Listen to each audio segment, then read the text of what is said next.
आजकल बच्चों का स्कूल खुल गया है और लैपटॉप वगैरह तो ज़रूरत होती है उनकी। तो आइए हम बात करेंगे, हमारे साथ अमित टंडन जी हैं।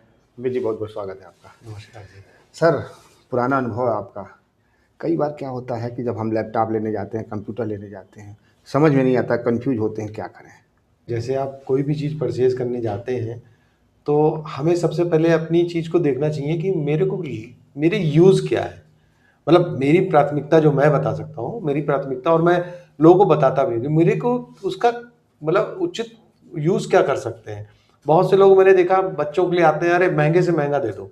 यही यही सबसे बड़ी समस्या है कि आदमी सोचता है कि हम अपने हाँ, बच्चे महँगा को मिल बढ़िया जाएगा, से बढ़िया, बढ़िया महंगा मिल से जाएगा। महंगा दिला दें। या एक वो कस्टमर आपके पास आता है, वो सोचता है कि कम पैसे में कैसे हमारा काम चल जाए।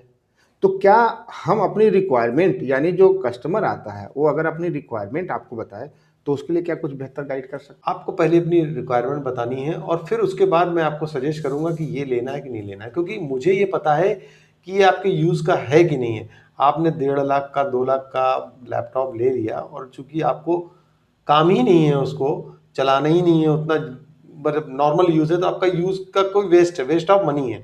क्योंकि ये कोई गोल्ड नहीं है जो रखे रखे बढ़ जाएगा प्राइस। ये हमेशा अपडेट होती चीज़ है और आज आप जो ले रहे हैं कल आपको हो सकता है आज आपको उसकी नीड नहीं है, 4 साल बाद पड़े। तो आज उसको ना लीजिए। मैं तो उसको कहता हूँ, उसी कस्टमर से कहता हूँ, आप मेरे कस्टमर हो तो मैं तो उसको सजेशन देता हूँ कि 4 साल बाद ले लेना ये चीज़, क्योंकि आपकी आज ये नीड नहीं है। तो पैसा वेस्ट ना करो, आप एफडी करा लो उसकी, पैसा अगर आपके पास है। पहली चीज़ तो ये होती है, हम उसको कम से कम बजट में अच्छी से अच्छी सुविधाएं देना चाहते हैं। क्योंकि बहुत सारी, आप देखिए एग्जाम्पल के तौर में, गाड़ी लोग खरीद लेते हैं, भाई हमारी सड़कें भी तो वैसी होनी चाहिए, क्योंकि नहीं है ना हमारी सड़कें वैसे।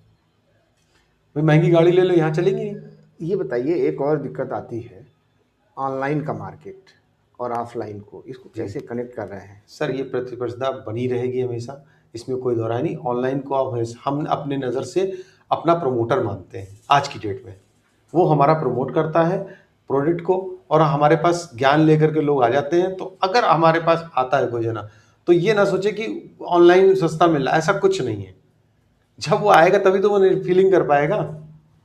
तो ये भी कह सकते हैं कि वो ऑलरेडी, अगर आदमी कोई सर्च करके आ रहा है, मार्केट हाँ, देख के आ रहा है ऑनलाइन, तो वो आपके पास आएगा, थोड़ा आसान हो जाएगा समझाना, क्योंकि आसान उसके हो पास जाएगा। उतने ही सवाल होंगे। देखिए ऑनलाइन में जो दिख रहा है वो कोई ज़रूरी नहीं कि वो आपके काम की चीज़ हो। आपने तो समझा, उसके बाद यहाँ पे हमारे पास अनुभवी 15-15, 20-20 साल पुराने सेल्स के पर्सन हैं। कंपनी मुझे खुद उसकी ट्रेनिंग दे रही है, हर ब्रांड ट्रेनिंग देता है मुझे कि इस तरीके का प्रोडक्ट आज की डेट में आ रहे हैं। वहाँ पे पुराना मिल रहा है, अपडेट वर्जन हम आपको दे रहे हैं, लेटेस्ट चीज़ दे रहे हैं। वहाँ पे हमेशा आपको ओल्ड हाँ, मिलेगा, नॉलेज भी नहीं देंगे वो बिल्कुल तो नहीं देंगे। आपको आज अपना। एआई का ज़माना आ गया है। अब एआई में आपको चाहिए, वहाँ पे आपको तो नहीं ना पता लग रहा है कि उसमें की आप एआई के लिए कोपायलट की दबाएँगे, चैट जीपीटी जो होता है, उसको आप तुरंत कर सकते हैं, क्योंकि उसमें नहीं बताएगा कोई जना। आपने तो ले लिया, आपने कहा वहाँ पे 40,000 का लैपटॉप मिल रहा था, हम गए, हमने देखा नहीं, 40 का लिया, बल्कि वो 40 का नहीं था, वो तो 35 का था और आपको लेना चाहिए था 50 वाला, क्योंकि अब लेटेस्ट चीज़ें आ गई हैं। एआई रेडी लीजिए, क्यों लेंगे उस पीछे की प्रोडक्ट को? तो अब वो ना सोचे कि ऑनलाइन ऐसा है, ऐसा कुछ नहीं है। ऑनलाइन में वही लोग जाते हैं ज़्यादातर जिनको अनुभव कम हो गया, वो नहीं पता है, वो ले लेते हैं, नहीं उनके पास समय है। बट ऐसा नहीं कि ऑफलाइन मार्केट कहीं पे डैमेज है, ऐसा कुछ नहीं है।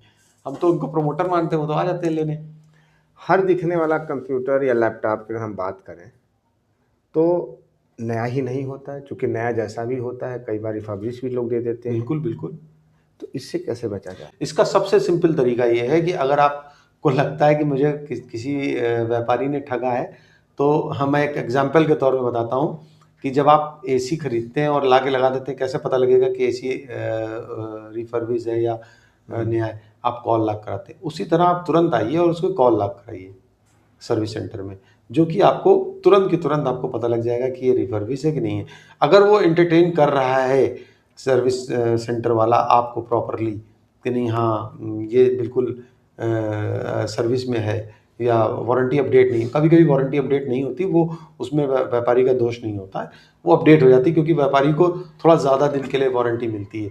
आपको 1 साल की मिलती है तो मुझे 2 साल की भी मिलती है, तो वो अपडेट करा देता है। बट पुराना रिफर्बिश कोई बेच रहा है तो वो आप तुरंत आप चेक कर, आपके मन में शंका है तो आप तुरंत चेक करिए, आपको तुरंत पता लग जाएगा। बहुत ही महत्वपूर्ण बात आपने बताई। आमतौर पर शायद हमें भी इस चीज़ की जानकारी नहीं थी कि अगर हमने कोई लैपटॉप या कंप्यूटर लिया है तो कैसे चेक करें कि ये रिफर्बिश है, नया है, ओल्ड मॉडल है या क्या चीज़ें हैं।